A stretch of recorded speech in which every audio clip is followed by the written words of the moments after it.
Hiya friends, this is the Prepared Suburbanite back at you. Today is Friday, June 17th, and I'm out in our garden right now standing under a plum tree that we planted probably in 2012, maybe 2012 or 2013. And I'll go look it up if I can find some photos of those days when we were putting it in. I'll grab them and verify the date. But these trees are probably 9 years old. There's two different kinds of plum trees, and we've been going plum crazy.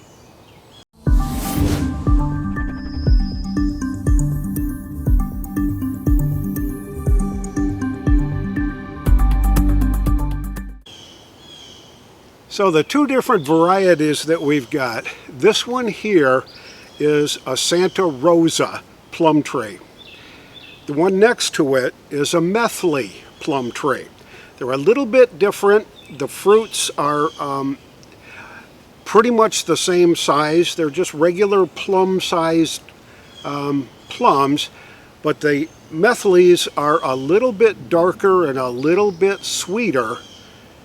The Santa Rosas are just a little bit more pale purple than they are anything else.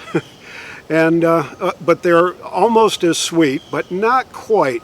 And they make great jellies and jams. This is, honest to say, the biggest harvest year we've ever had from these two plum trees in our little garden spot here. And I'm not quite sure exactly what goes on. I mean, we got these things at the local big box store. I think it was Lowe's, and they were just, you know, trees. And I wanted some plum trees because on the farm where my wife and her family grew up, there was a whole hedgerow of plum trees that were part of a field separation thing between a barn and a plowed field where they did potatoes and corn and all that kind of stuff.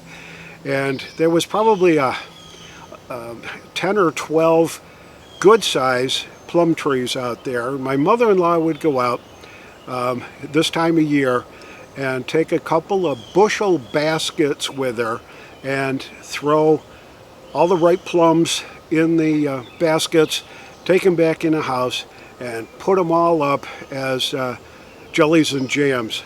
And she was one heck of a good cook, that's for sure. So as I fondly remember the wonderful sweetness of her plum jams, I said, yeah, we got to put plum trees in our little paradise here. So we did. It took a long time for those trees to actually get going and start growing.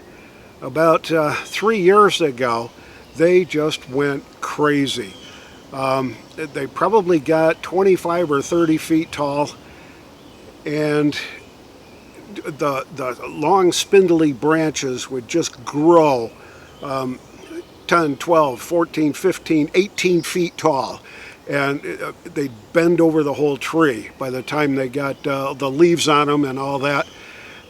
So the first year they did that, I trimmed them all back so that they were back to sort of normal. And we didn't get any plums that year. And the branches just sprouted these long shoots and went way up in the air. And I trimmed them again, but not quite as radical.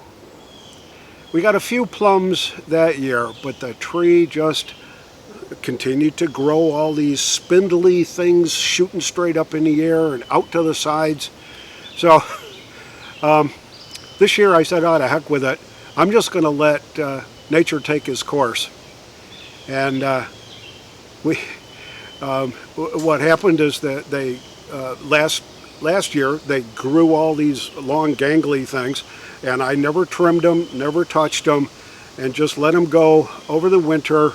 Leaves came on early this spring, and the blossoms were just all over the place. I mean, huge a number of blossoms on both of these plum trees.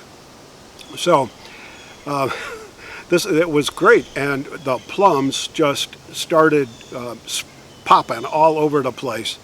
And long about the first week in June, right around the 1st or 2nd, we got our first little handful of ripe plums that we could use to make some plum jam. And my wife dug out her mom's recipe for how to do plum jam, very simple, and got her done.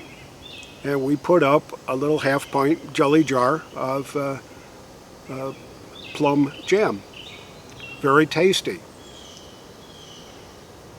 A few days later, we went back out and gathered a small basket of a few more ripe plums off of both different trees, and got, I think, 5 half-pint jelly jars full with that batch. So earlier this week, today's Friday, so I think Tuesday or Wednesday, my wife came out and filled up all the baskets that we had with all the ripe plums and nearly ripe plums, let them sit on the kitchen table for a couple of days, and they all ripened up off the vine, or off the tree. And right now, she's in the beginning stages of getting things ready to put up another, Lord knows, 8 to 10 half pints of plum jam. So we've been going plum crazy around here. I think one of the secrets, we had stopped at Tractor Supply a few weeks ago, in fact a couple of months ago, and more than that, this is June, so it was maybe February or March, and we stopped in and we were just chatting with the folks that staff their outdoor area with their trees and fertilizers and all that kind of stuff, and got chatting with this one person, this one gal, who was very knowledgeable about stuff. And she said, you know what you need after you described what you've been doing is that the trees are just growing branches, but they're not growing any fruit. You need fertilizer, and I'm going to recommend 10-10-10. If you just go put, I think she said, 10 pounds of fertilizer per tree around the base, dig out the weeds, whatever, and just 10 pounds, which isn't really much because fertilizer is kind of heavy. So we happened to be at Walmart a few days later, and they had 2 or 3 palletfuls of a generic 10-10-10 fertilizer. So I picked up 4 40-pound bags of 10-10-10 fertilizer, and I put it around the 2 plum trees, the 2 apple trees, and kept my fingers crossed that we'd end up with a harvest. Well, the apple trees haven't done much, didn't really expect them to take off, but the plum trees were such a surprise that we've got such a huge harvest. It's just a wonderful thing. Plum jam in little half-pint jelly jars make a terrific gift for birthdays, Christmas, great for spreading on toast for breakfast in the morning, peanut butter and jelly sandwiches with plum jam. You can't beat it. So this is the joys of having a small backyard garden. I don't think I paid more than 10 bucks for each one of the trees. Planted them, watered them, fertilized them, and this is what we get. So I'm pleased as all get out and very happy that I don't have to buy plum jam ever again. This is the Prepared Suburbanite reminding you to be prepared always, and I'll see you all on the next video.